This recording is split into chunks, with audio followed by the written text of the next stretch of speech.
Good evening and welcome to Special Assignment. I'm your host, Ashraf Garda.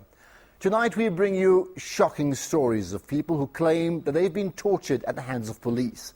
Police who were trying to force confessions out of them for crimes they did not commit. Sadly, reported incidents alleging police torture are on the increase in a country already grappling with high levels of violence and brutal crimes. Rochelle Seaton-Rogers was sent on special assignment. Police brutality caught on camera.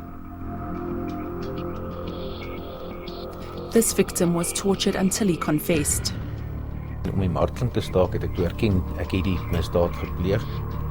Another victim, a similar story. He said, if you are not going to talk, I'm going to make you to talk now. He changed it. He took those wires, he put those wires on my front parts. The age-old practice of police torture used during apartheid is still rife today. Who gets tortured isn't the political activists anymore. And it's not just people who are, in conflict with the law, people who deal in crime. Recently, over 100 miners in Marokana alleged they were also tortured in police custody. Ek weet nie waartoe hulle alles in staat is nie, maar ek is bang.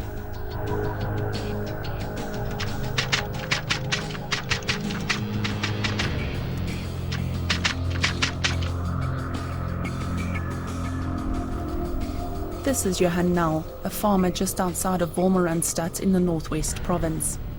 Ek is hier gebore, ek het hier groot geword, ek het op hierdie plaas groot geword. Ek was baie gelukkig met my lewe, ek was baie gelukkig met die omstandighede waarin ek my bevind het. En ek het nie regtig ander probleme gehad wat my lewe omgekrap het nie. But in May this year, that was all about to change when he looked after his mother's farm.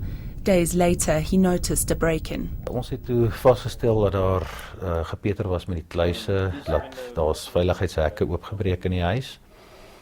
En dat daar goue munte gesteel is en daar 'n bedrag kontant gesteel is.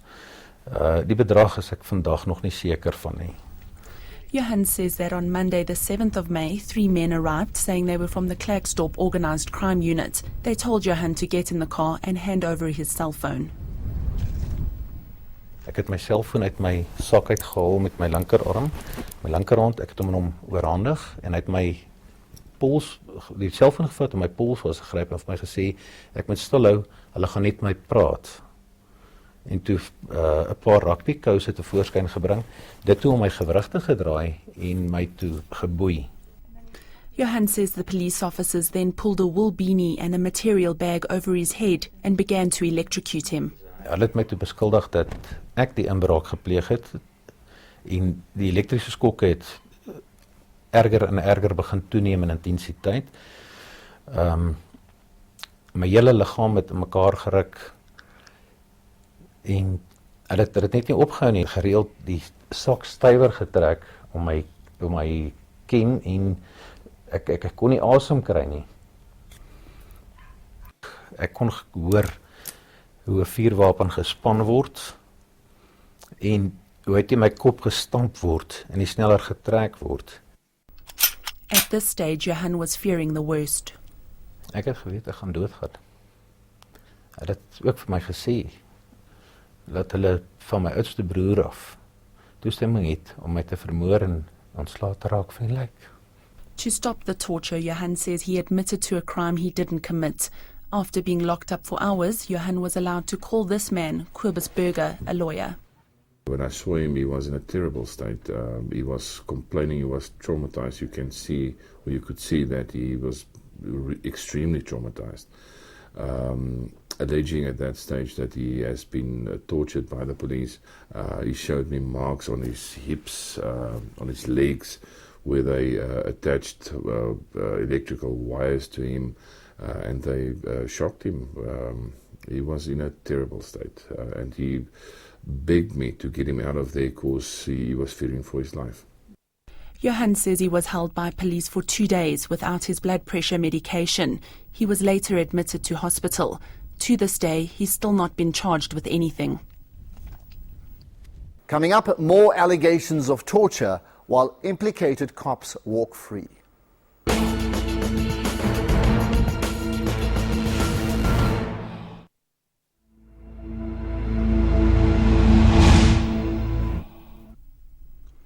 Captain Pietrus Setlaba has almost 30 years in the police service.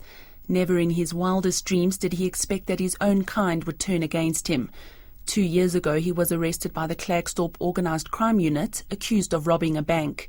He was taken to the unit's offices. Inside that, in that room, it's where they seated me on the seat, in a seat there, and then they started to fasten me on the seat. They started to fasten me like this here, my hands like this, with that sellotape, that this thick sellotape, yes, and like this here. And on my foot, they fastened my feet like this on that chair. I was seated just like as I have seated just now. But by that time, I'm naked. Then they started to torture me with that electric. It's an electric object. The one wire here, they put the sellotape to make it not to move, and the other one here, you can see here again, where it was. They put that wire and then they put a plastic here so that it must not move as they operate it. They started to operate it whilst my face was closed with this plastic that we are using to collect rubbish, this black plastic, yes. And then they fasten it here on my neck, closing me so that I cannot get any fresh air. I was crying, I was in pain, I felt that now, that was the last breath of my life. This case was also taken up by lawyer Kobusberger. You hear it every day. The police, they don't care what they do with people. They don't know anymore how to investigate cases. They take a person, torture him so that he can admit or confess, take him to somebody to take his confession, and boom, case solved. Easy. Once released, Pietrus spent 14 days in hospital. When we got him to the doctor said he was nearly comatic at that stage because he was denied his medication. My sugar by that time was too high. Olimpa Motsonyane, arrested for the same crime, says her alleged torture by police still haunts her. They started beating me. The man who started beating me was Mr. Dawood. It's an Indian man. He said, "Hey, you bitch, where's the money?" He beat me, calling me bitch. After that, Mr. Pebani take the black plastic, rubbish plastic, which was wet. He put it in my hand. The thing that I hear from that time, it was on. So when they say on, that thing, you're going to stand, it punch you. So the time it punch you, the blood from the womb and the urine, it's going out. For 3 days, Olimpa says she was left in her dirty clothes, drenched in blood and urine. She and Pietrus appeared in court and were released on bail. Months later, the police seemed not to care about their charges anymore. When we got to court today to do the trial, the police didn't pitch with the docket, no witnesses, no investigating officer, nothing. So the case was withdrawn, struck from the roll, and so that was more than a year ago. Nothing since then. But the mental and physical damage was already done. The doctor says when they hitting me, it seems that the other vein from the back it blast. So that is why I've got this thing inside my eye. Can you see it in the lens? Yes. Can you see it? Yeah. Yes. That drop of blood get into the lens. Okay. So I can't see. I can't feel anything with this eye. No. I was a healthy man. Even if I was diabetic, I was a healthy man. But today, my private party cannot even react. Remember, I've got wife. They are sleeping with their wives at their home. There's happiness with their wives. But just think of me. Petrus and Olympia laid charges against these officers, but the criminal case has stalled. These members were also acquitted in an internal police disciplinary trial. Some were even promoted. I'm a witness in the trial. Dr. Kombrink, who examined the victims, he was a witness in the trial. We weren't even called to testify in the trial. Now, what kind of trial do you have then? And they were acquitted. There's compelling reasons why they should have been convicted and dismissed from the police force. They were straightforward acquitted. Still working, still torturing people. Johan now also laid charges against the officers who allegedly tortured him. Dit is asof daar die vordering is met die saak nie en ek kry op hierdie stadium geen terugvoer nie. As ek nie navraag doen nie, kry ek geen terugvoer nie. En sover ek weet, ek kan verkeerd wees, is hierdie beamptes nog steeds in diens. They haven't been arrested, even though there's the state can easily put a charge of attempted murder against the policeman. They're not charged. Ek voel dit is mense wat nie in die polisie mag hoort nie, wat nie toegelaat mag word om verder voort te gaan met enige polisietake nie. En dit is absoluut vir my asof hier 'n kombers oor dit getrek word en dit gecover word sodat hulle kan voortgaan met hulle werk. Question: why does South Africa still not have laws against torture? Answers after this.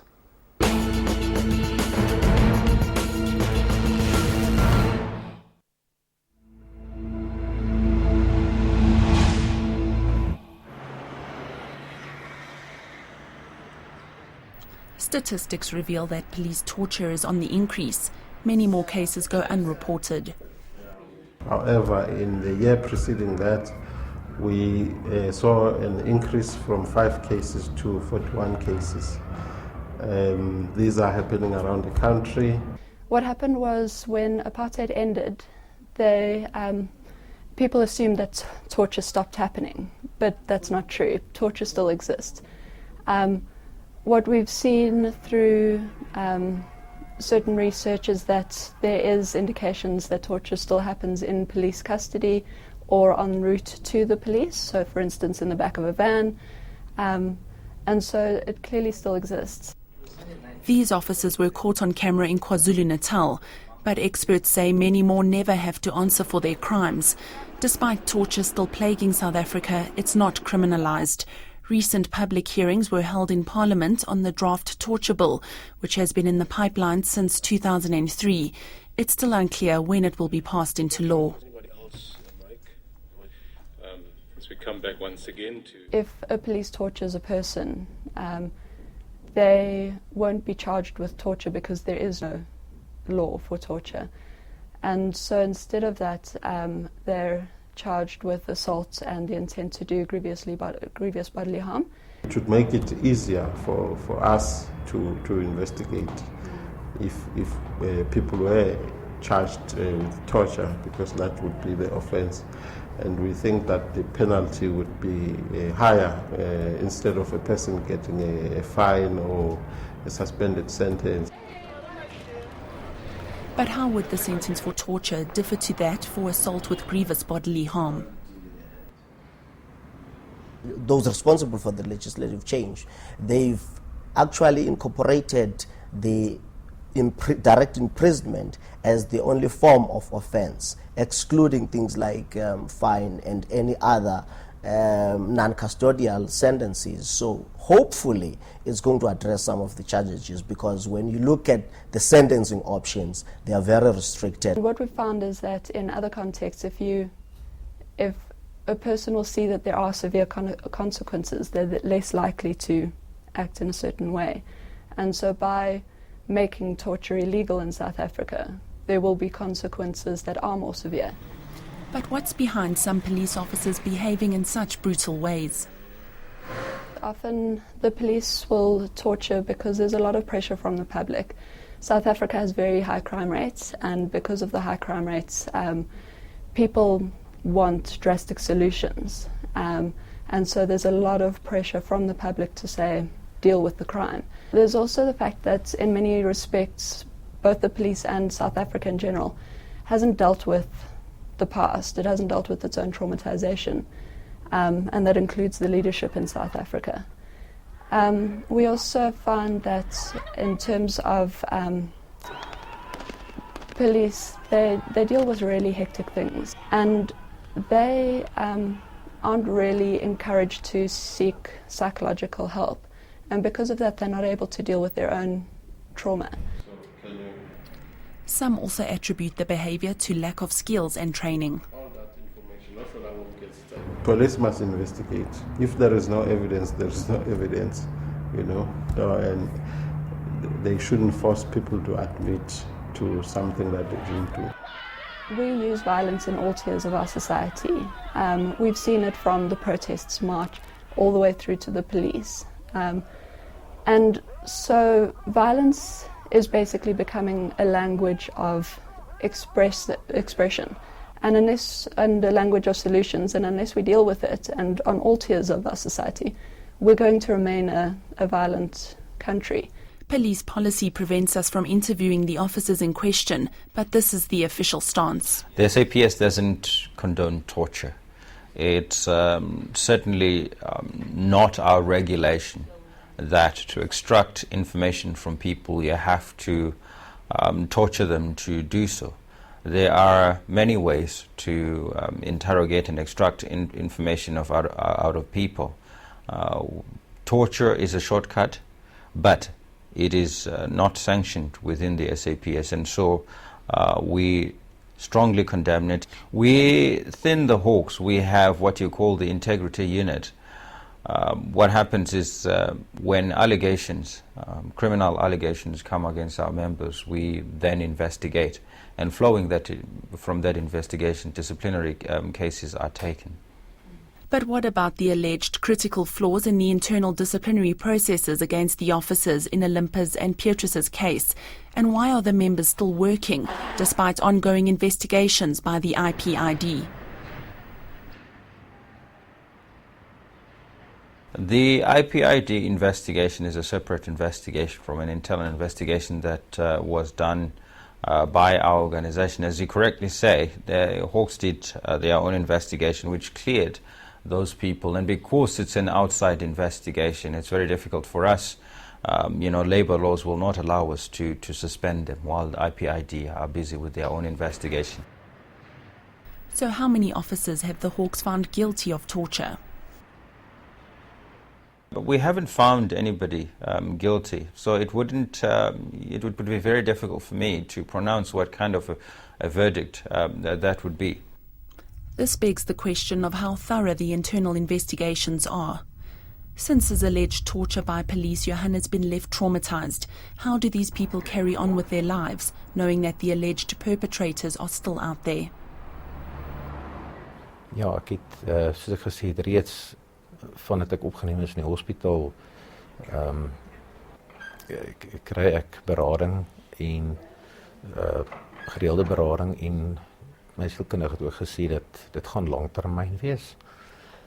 So ek weet nie hoe lank dit gaan wees nie. Except for the crippling effects of a diagnosis of post-traumatic stress disorder, there are a lot of emotions involved. Fear. Like, I don't know whether one of them tell you that. They are scared to leave the house. They are scared to be in the house. They are scared to drive. They are scared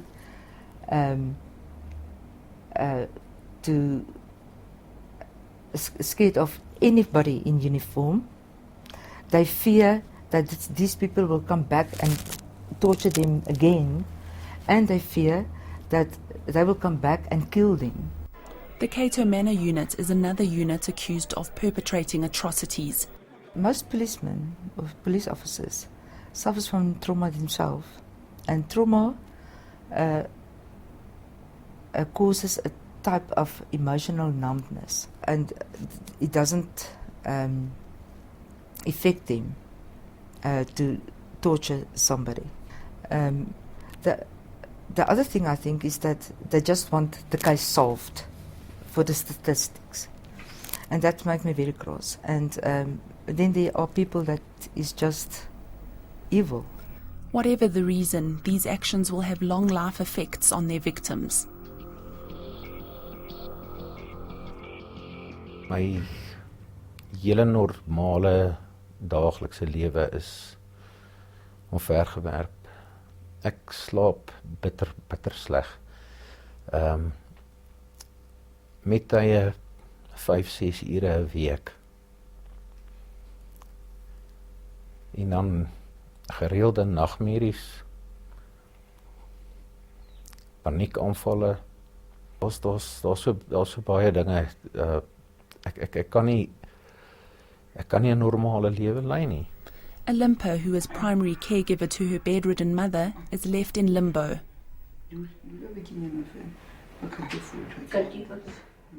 If the justice can be done. If the justice can be done. They are bad people, those people. They are animals. They are not people, those people. They don't live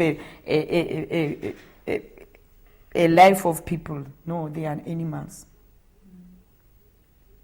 When they caught you, they don't feel they caught a person. They'll hit you. They hit you like you are an animal. No, they are not people. They are not. Really. I hate them. I hate them. I want them also to be brought to book. Like anybody. I want them to be brought to book. Otherwise, those people, they won't leave this thing of them, of theirs. They won't. And I'm telling you, even now, they are still going on with that thing. It's not me alone. There are many people.